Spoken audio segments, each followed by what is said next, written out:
Mia, une jeune femme américaine, avait toujours rêvé de visiter l'Afrique.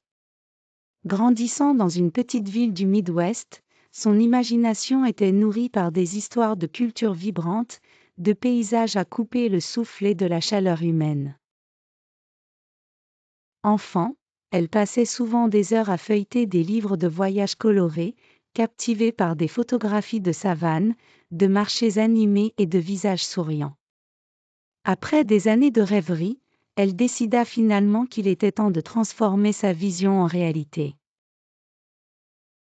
Elle parcourut des blogs de voyage, regarda des documentaires et lut tout ce qu'elle pouvait trouver sur le continent. Après des recherches approfondies, Mia choisit le Sénégal. L'histoire riche du pays, ses marchés colorés et ses magnifiques côtes l'attiraient. Elle était particulièrement intriguée par sa culture diversifiée, mélangeant tradition africaine, influence de l'histoire coloniale française et diaspora des Amériques. Avec son sac à dos prêt, un carnet à la main et le cœur plein d'excitation, elle monta dans l'avion, prête pour l'aventure. En arrivant à Dakar, la capitale, Mia fut immédiatement enveloppée par l'énergie vibrante de la ville. Les fresques colorées peintes sur les murs racontaient des histoires du passé et des espoirs pour l'avenir. Les sons animés de la musique s'échappaient des portes ouvertes. L'arôme des plats épicés de rue flottait dans l'air, séduisant ses sens. En sortant de l'aéroport, Mia ressentit une excitation intense, c'était le moment qu'elle attendait. Sa première étape fut le marché animé de Sandaga. Alors qu'elle se promenait dans le labyrinthe de stands, elle était captivée par les étalages de tissus vibrants, de bijoux complexes et une variété d'épices qui coloraient l'air de leurs parfums exotiques. Une gentille commerçante nommée Essatou remarqua son émerveillement et invita Mia dans sa boutique où elle vendait des bijoux artisanaux. « Vous avez l'esprit d'une voyageuse, » dit Essatou, son sourire illuminant la pièce. Mia apprit la signification de chaque pièce et comment elle représentait des histoires transmises depuis des générations.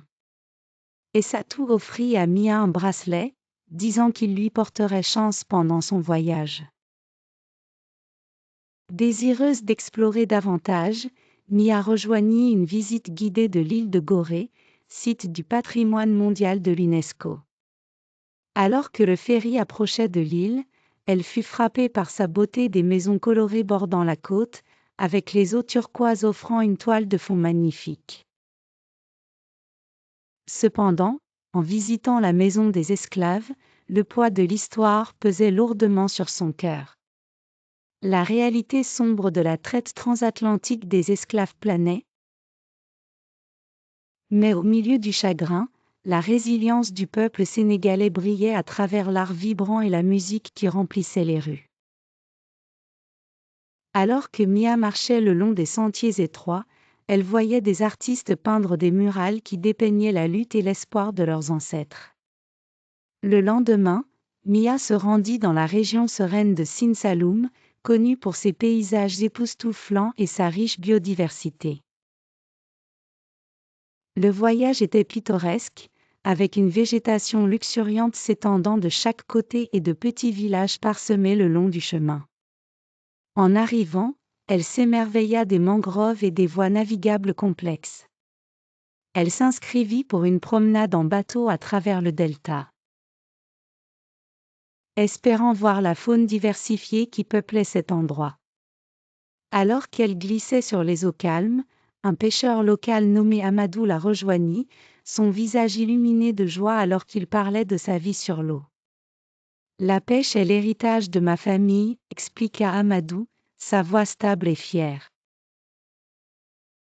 Il partagea des histoires de la manière dont son grand-père lui avait enseigné les méthodes traditionnelles, transmises depuis des générations. Ils échangèrent sourires et rires, comblant le fossé entre leurs mondes très différents. Mia ressentit une connexion profonde avec la passion d'Amadou pour son travail et la terre. Au cours des jours suivants, Mia s'imprégna de la culture sénégalaise. Elle visita des écoles locales où les élèves l'accueillirent avec des chansons et des danses, leur rire résonnant dans les couloirs. Dans une école, une jeune fille nommée Fatou partagea son rêve de devenir médecin. Je veux aider ma communauté, dit-elle avec sincérité, ses yeux brillants de détermination. Mia fut émue par l'ambition et l'espoir des jeunes élèves, qui semblaient intacts malgré les défis environnants. Alors que ces jours se déroulaient, Mia fut frappée par le développement rapide qu'elle observait au Sénégal. Des infrastructures modernes, des marchés animés et des projets innovants visant la durabilité révélaient une nation en pleine ascension. Un jour, elle visita un centre communautaire où de jeunes entrepreneurs présentaient leurs start-up technologiques. Une jeune femme nommée Essatou, à ne pas confondre avec la commerçante, expliqua comment ils utilisaient la technologie pour résoudre des problèmes locaux, de l'agriculture à l'éducation. Nous construisons notre avenir, dit-elle, incarnant l'espoir et l'ambition qui remplissaient l'air. Mia réalisa que le Sénégal n'était pas seulement un lieu de beauté et de tradition, mais aussi de progrès et d'innovation. Un soir, Mia se retrouva à un festival local au cœur de Dakar. Les rues étaient animées par le rythme vibrant des tambours sabars, et des lumières colorées ornaient les arbres. Les gens dansaient joyeusement, célébrant leur culture avec des vêtements traditionnels et une musique entraînante. Mia ressentit un élan d'énergie et d'excitation. Elle se joignit à la danse, accueillie à bras ouverts par les habitants. Entourée de rires et de musique, elle réalisa que le Sénégal n'était pas juste une destination. C'était une tapisserie d'histoire, de rêves et d'un esprit inébranlable. À mesure que son voyage touchait à sa fin, Mia réfléchit à la beauté du Sénégal et à la gentillesse de son peuple. Elle était venue pour apprendre sur une culture différente, mais elle repartit avec une compréhension plus profonde de l'humanité. Et des liens qui nous unissent tous. Les amitiés qu'elle avait nouées, les histoires qu'elle avait entendues et les expériences qu'elle avait partagées remplissaient son cœur de gratitude. Lors de sa dernière nuit à Dakar, elle se tenait au bord de l'océan, regardant le soleil se coucher à l'horizon, peignant le ciel de teintes oranges et roses.